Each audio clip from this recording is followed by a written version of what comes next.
I didn't know I was that bad. Anytime you're dealing with a pancreatic cancer, that's just over. Don't nobody make it through that. So, I know I'm truly blessed to be here. And so while I'm here, I don't know my time limit, so I'm going to work as fast as I can to continue to do what God put me on the earth to do. I can't even really tell you how tough it is. One thing I will say that I wouldn't want to see anybody else go through that. But just knowing my kids and my program and my family and my church, that's what kept me alive.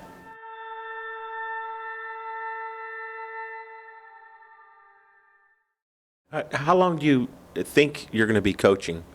How long? As long as I can stand up. If I'm not coaching, I'm going to be around it. Coaching is just a position, man. You coach every day. That's what you do. You're supposed to coach every day. You're supposed to guide and direct every day. That's what I do for a living. If you ask me what my occupation is, what is it? Coach. That is. Coach. You know what I'm saying? Now, it don't mean the X's and O's. Just directing, serving. That's what I do, man. When do you say I'm done, or how do you hand it off? Or what's the plan? Do you have one? I would like to hand it off, but I don't know when I'm done. I'm not never done, because I'm doing what I'm doing. You know what I'm saying? I'm doing what I love to do. I guess I could say, I don't want to rust out, I just want to give out. Because if you rust out, that means you're just sitting there. So I'd rather give out than rust out. Do you feel like you're making up time from last year? No question. I don't have no time to waste. I knew when I was out for that long period of time, when you involved with children the way I am, it's very easy for kids to lose hope when the leader's not there, and the people that they believe in that's constantly encouraging them to do what it takes to be productive in the world. So, I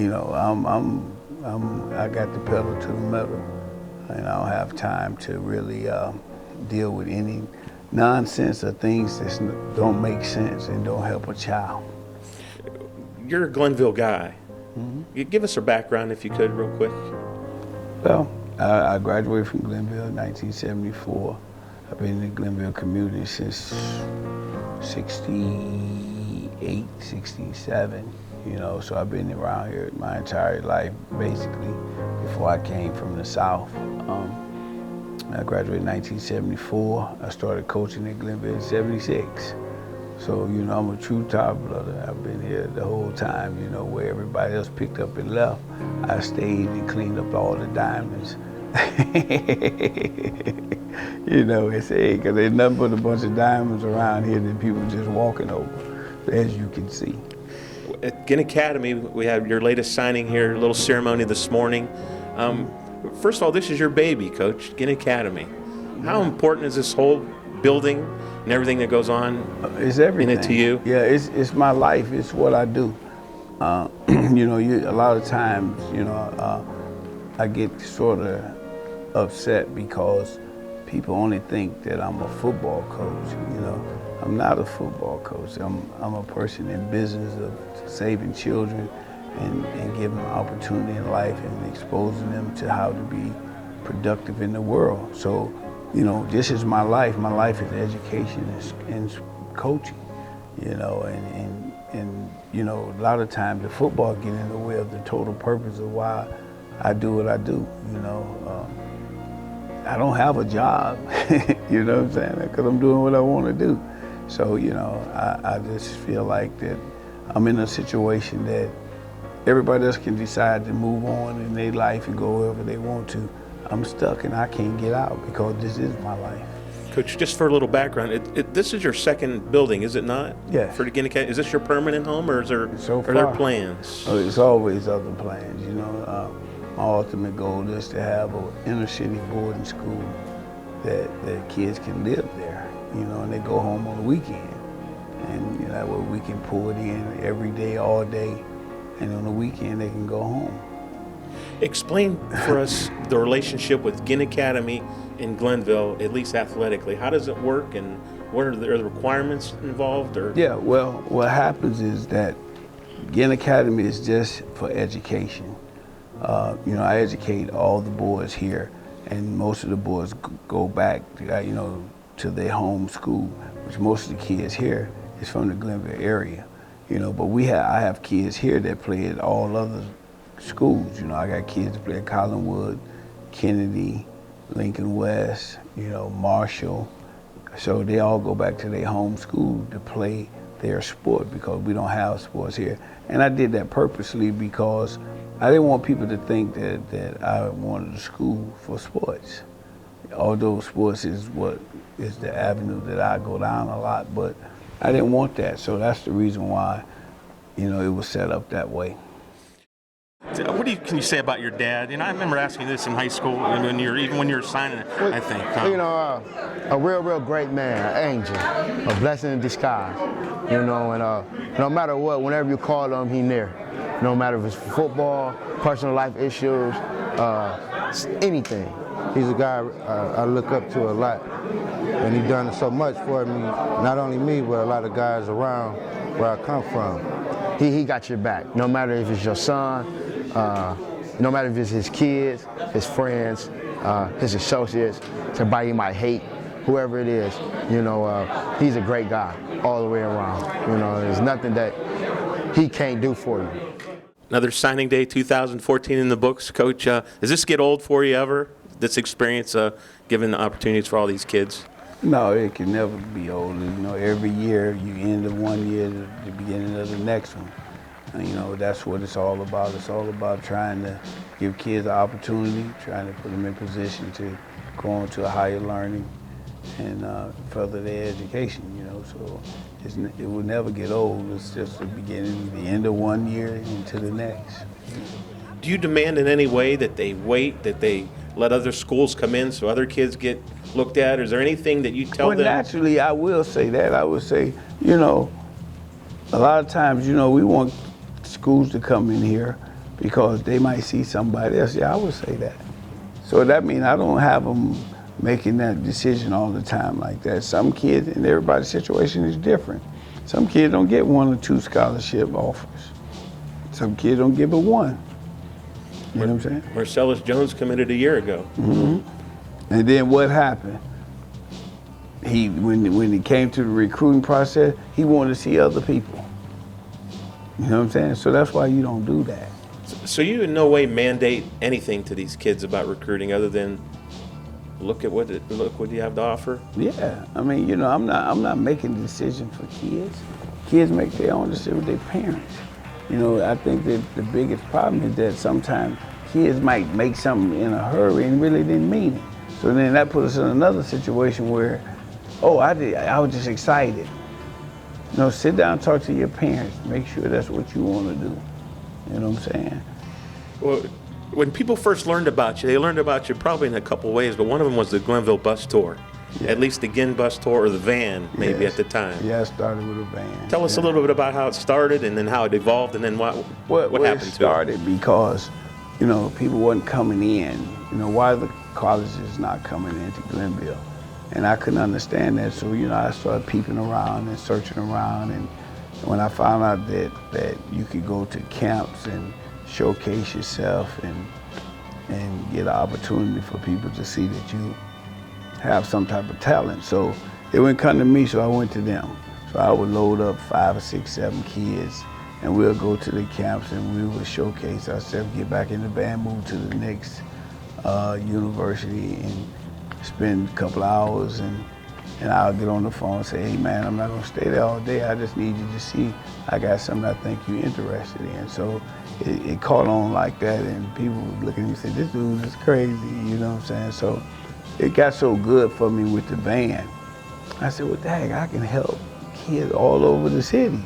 Let me get a bus, and then I'll make it the Ginn bus, and we'll tour all these different universities and give all kids in the city an opportunity to be recognized. And that's what I started, and that was about the city kids.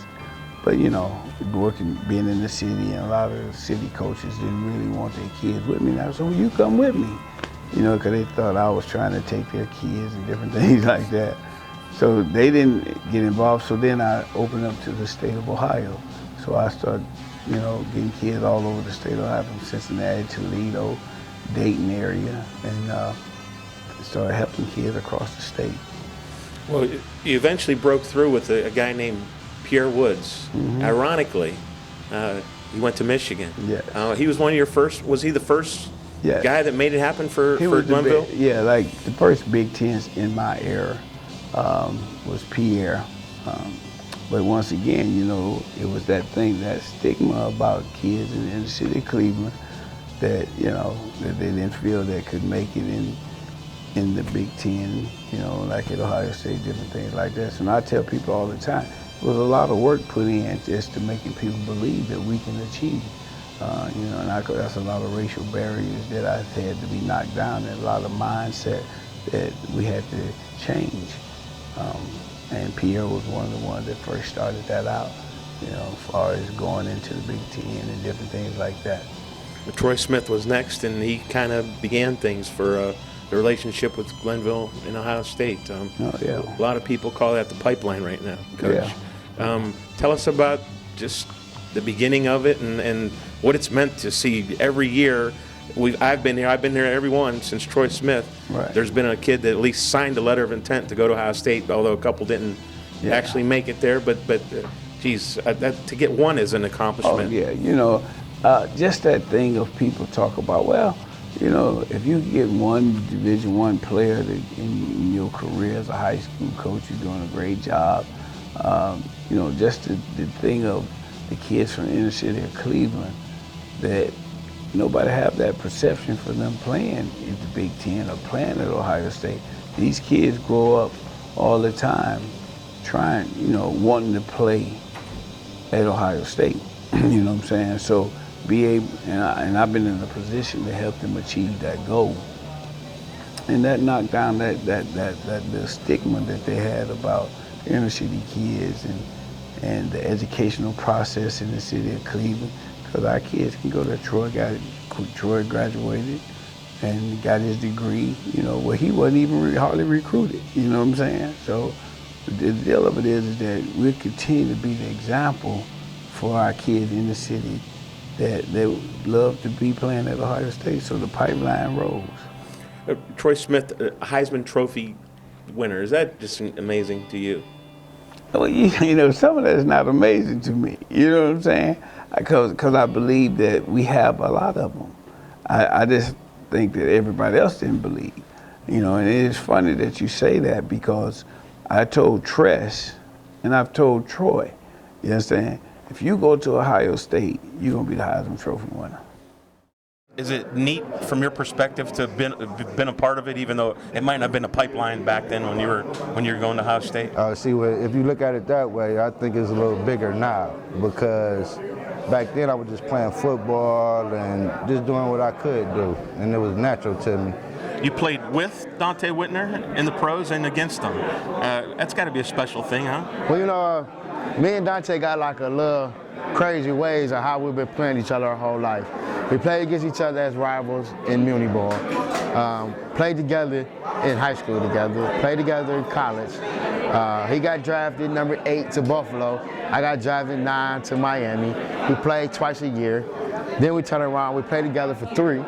And then we had 2 good games this year. So, it's just been a blessing that you can go out and play against somebody that you know. Coach Ginn, he said what he wanted to do, and he put us to work, and we did it for him. And what you're seeing now is what he envisioned back then. It's more about the kids in our state, in our city, than what we do. We're happy to be there. We're glad to be there. We have the passion to be there. But the things that we do for our little ones are the best. Coach, I remember you telling me about Darius Hiley and Dante Whitner. Superman was the man at one point. I talked to him a little bit today at signing. Your thoughts on him, and boy, was he as talented as you had at one point, or what are your thoughts? And then it didn't work out for him, obviously, at Ohio State. Yeah, Sue was very talented. Sue was just as good as Ted or better. I just hate the fact that it didn't work out down there, because you have spent a lot of time making kids understand the purpose of a lot of different things. That's when we have to do a better job as coaches and educators on a high school level. And he just kind of slipped through the cracks at Ohio State because just wasn't disciplined enough to do the things he needed to do to stay there and didn't really see the big picture. Dante Whitner, and this year we talked when him and Ted were playing against each other in the NFC Championship or one of the playoff games. Was it a thrill? Were you able to see them two together with your health at the Super Bowl, or what was your chance? How big a thrill was that to see Dante Whitner and Ted Ginn Jr. in the Super Bowl? That's huge, man. I mean, that's just give you more power when you come back home to let kids know that they can do that. You know, that's what's big for me. Not so much in the Super Bowl like that, but you playing football at the highest level, and we have 2 kids in there. I mean, come on, man, that's huge. And that's just football, but for me, I don't look at it as the game. I look at it as the example of hope for our children. They're sitting there watching them. That person came from the same area you came from, and they had high expectations that you can do the same thing. You know, so. Teddy's had a great career, great family, provided you with as a grandfather. Just your thoughts overall on this personal, your relationship with Teddy and how things have been. Well, Ted is my son. You know what I'm saying, and I'm proud of him. You know, I just told him probably about a month ago. I said, man, you always been my hero. You know what I'm saying? And I had talked to him about that, but just to be able to have some grandkids and to see him constantly being the example for his community and his state and this family, and our family, I mean, that's what it's all about. That's how you paint the picture, when you want your kid to be who he is and be the example for other people, because once again, you have to be the servant. When 10 years ago he signed his letter of intent, did you even imagine his life? Not really. I didn't, that was a great accomplishment right there, but I didn't imagine it to be like it is today. Coach, one of probably the few, maybe the only guy that got away from Ohio State was Cordell Scott. How big a surprise was that to you on signing day, or right before when he decided to go to Illinois? And it didn't work out, but I mean, was it a surprise? Yes, it was a surprise. I just, because I was going off the fact of what he had told me ever since he was 9 years old. And his parents said they want to go to Ohio State, and then at the last minute you decide to go somewhere else. That's a shocker for everybody. And but he's doing well now. He's back in town in Cleveland. I mean, good kid. Got a little baby, and he's a good child. Christian Bryant, you mentioned him a little bit. How disappointing, obviously, did you communicate with him to see his senior season end like that? Oh, man. As soon as it happened, that's tough, man, because, I know my kids, and Christian Bryant is such headstrong, man, in leadership and just mental toughness. And football was his life, you know what I'm saying? And I was so afraid of what he gonna do with all that leadership, what he gonna do with all that power that he have inside of him, and just like being great in football. And that kind of shook me a little bit. That hurt me because of him. I feel bad for him, He was another number 2, as Ted Ginn Jr. was, and now Marshawn Lattimore was number 2. Where do you put him in this whole gamut of talent that you've had here at Glenville? They're all great players. They have their own individual situation. They're all great. It's no area for me to put them in. It's not one greater than the other, because they all have their own individual style. And I know them all in whatever way, and whoever they are. Ted had his ways, Dante had, Christian had his ways, and Marshawn has his ways, but they're all great players. What will Ohio State get from your expectations of Marshawn at Ohio State? Will he be a cornerback? Will they use him on offense like they did with Ted? You want to ask me, or you want me to? Your opinion. My opinion. If it was me, I would get the butter from the duck. I get it all, man. I would play him at corner, and I would play him at receiver like Gamble. Like I used to tell Tress, you you fell in love with Ted, man. You let Ted get away, I would have got everything out of him. He'd have played corner, receiver, and all that, you know. So, and I'm saying the same thing about Marshawn. Because, you know, when people start calling you a phenom, you know what I'm saying, that's a big time guy. And, you know, they used to call Ted that and they called Marshawn that. But he, you know, it's hard to let him sit over at the corner and just backpedal and put his foot in the ground and not put him over there and let him get away from your offense. So to make yourself happy, I get it, I'll take it all, man. I'll make him do both sides of it. One player I got to give many kudos to is Eric Smith. You've been telling me about him before anybody, obviously.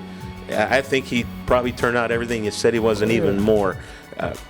People first thought he was a throw-in with Marshawn Lattimore.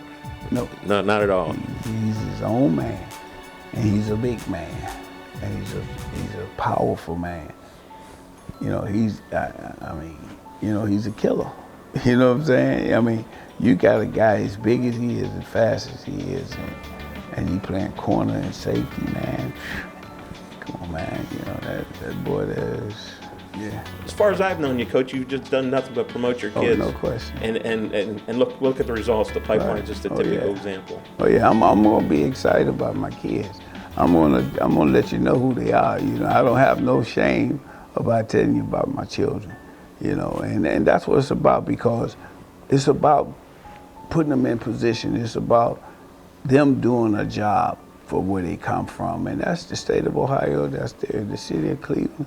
You know, it's not about football. It's about putting your name on something and what you want people to think of you when you're not on this earth, you know. So I teach the kids that all the time. Did you ever imagine when you were sitting signing, I think it was back in the gym at Glenville, possibly that you would have the kind of future that you did? Was that even something you even contemplated? Well, you know, be it at Ohio State or the pros? It was a dream. It was a dream. It was more of a dream that I was trying to make a goal. I remember the day I was going to Ohio State, the day before.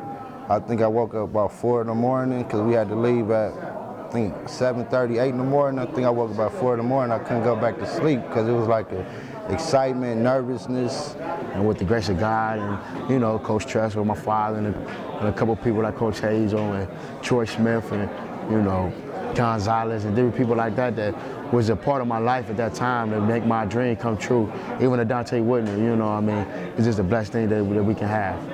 You get a chance to go to Ohio State, it's indescribable, man. And then it was just something, like I said, your family get to brag about they have a family member at Ohio State, and that's a lot of kids don't understand how big that is now, but when they get older, they will. Real quick as we wind down, Coach, your relationship with Coach Jim Tressel? Oh, that's my friend. Jim asked me that. That's my dude, man. How close are you guys? We close. And it was. We'll always be, you know. Has nothing to do with Ohio State or anybody else. That's my friend, you know. And we built that over the years before he even came to Ohio State. So. Maybe I should ask you this before I ask it. Do you have any allegiance at all with Ohio State because of the pipeline and because of your son has went there, Troy Smith has went there, Heisman Trophy? Do you have an allegiance to Ohio State at all in your own personal self, or? Well, you know, if you ask me about my personal thoughts about Ohio State, I can talk to you about from a coach's standpoint and from a parent standpoint, because my kid went there. So automatically, I know what Ohio State is about. I know that Ohio State is a great university, one of the biggest universities in the country. So, you know, I just happen to be in Ohio. So my personal thing is that, you know, I really enjoyed the fact that my son went there, and I enjoyed it from a parent standpoint and from a coach's standpoint. So, you know, and then I'm from Ohio. What you want me to say? And I guess you enjoy seeing your kids right down I-71. Yeah, well, no question. You know, I love to see my kid go anywhere.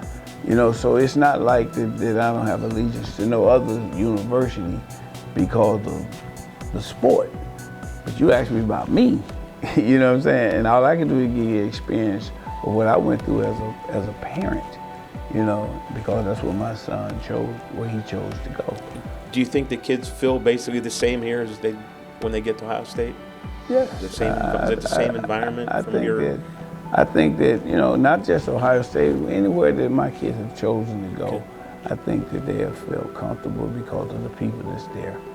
And I think it's great coaches all over the country, and everywhere my kids went, they have been treated fairly and been treated nice. So, you know, it's not no one school over another. Urban Meyer's, he been a good relationship as well since he's been here with you? Oh, no question. You know, well, I knew Irvin before he became Ohio State coach, you know, when he was at Notre Dame and Bowling Green. So he recruited Pierre. That was early on. Has he been in this building? Yes. Coach, mention all these names. Probably the one question people would, or criticism of you, is that where's all the state titles with all this talent? What is your response to people who say that or don't say that, or say it behind your back, or what do you say to that when people say, where are the state championships at? I have them every year. What are you talking about? Have you checked the record? You don't won over 100 games. You've been with kids at least on an average of 12 to 13 weeks out of the year. Those are titles, man. You know, when you can engage with kids in a long period of time and then you can accomplish things in life with them, those are titles, man. They're not titles, they're not state titles, they're national titles, you know, because that's what it's about. It's not winning a game. A state title don't define who we are as a people and as a team. You know, I can care less about that, man. Naturally, you know, you want kids to win a state title for them. But for me, just being with them is a title. You know, being with them every week and every day, 10 to 12 hours a day, and engaging their brain and their mind and teaching them how to be productive people, you know, that's winning every day. That's a title every day. So how many titles? I mean, I got them. You know, it don't matter. Would you like to have a trophy on your shelf? Would it mean anything? No, it wouldn't. I mean, I'm just honest. I got a trophy. You know, dealing with children, man, every day, man. You know, you can have all these titles, all these things, man, about titles, my position. I'm the greatest coach. I got a PhD. I got a master's. I got all that. You understand? None of that's gonna get you in heaven. You understand? When you die and leave this earth, God is gonna reward you for what you did as a servant. He's gonna say, servant, come on home. That's what it's gonna be. He ain't gonna say, Mr. PhD, Coach Ginn, that got 10 titles. He's gonna ask you how you serve somebody, how you give somebody something. You understand? That's what it's all about. That's the title. Anything else on your bucket list, Coach? Yeah. I want to do your job. I want to be an announcer so I can start to ask you some questions. You've been asking me questions for over 10 years. When's it going to be my turn? What do you have left to do, Coach?